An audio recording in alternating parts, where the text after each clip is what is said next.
Like most other wineries across the state, California's Pear Valley Winery has certainly felt the effects of the drought. Years of below normal rainfall have taken their toll. This year with the drought, I really noticed it in the vines. They shut down earlier. Crop load was very, very light this year. The drought did have some play in that. But Pear Valley hasn't simply waited for the rain to return. Instead, they've been working to make the vineyard and winery as sustainable as possible. It's the right thing to do. It's the future. We went to classes at Davis where the big wineries are looking at, we have to use our water 2 and 3 times. They're looking at steam cleaning barrels. They're looking at any means that they can take the same water that they start with and go use it over and over to wash things with, and then ultimately use it to water the vineyards, which we do. Moss has dedicated himself over the past few years to doing what he calls the right thing.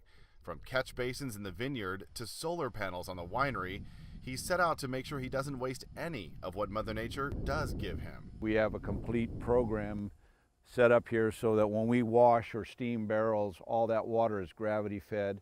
It goes down, it's collected, and it's processed in 4 10,000 gallon tanks.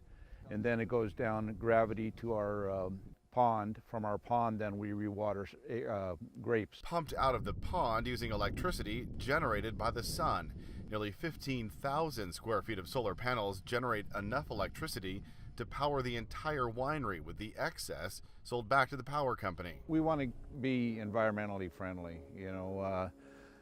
It's about the future, non-pollution. We've got electric gators that we use in the field now that John Deere makes, and so we don't have motors running out there. My wife drives a Tesla car, which is, again, pollution-free, and that's something we're very concerned about. Future of our grandchildren. Protecting the environment with the same attention to detail they put into producing their high-quality estate wines. Something that's getting harder and harder to do without the cooperation of nature. And it was very tough because it was the year that I really saw a lot of the crop and a lot of the vines get really fed up and tired of this drought. We're irrigating. People don't understand that you irrigate. Why does the drought affect vines? But we're irrigating with water where the quality has significantly changed.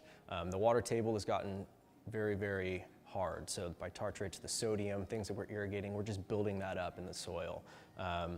And without the rain to kind of flush the root system, problem's getting worse and worse. Even with all the improvements, the waiting game continues. We did our part prepping the ground and getting ready for the rains.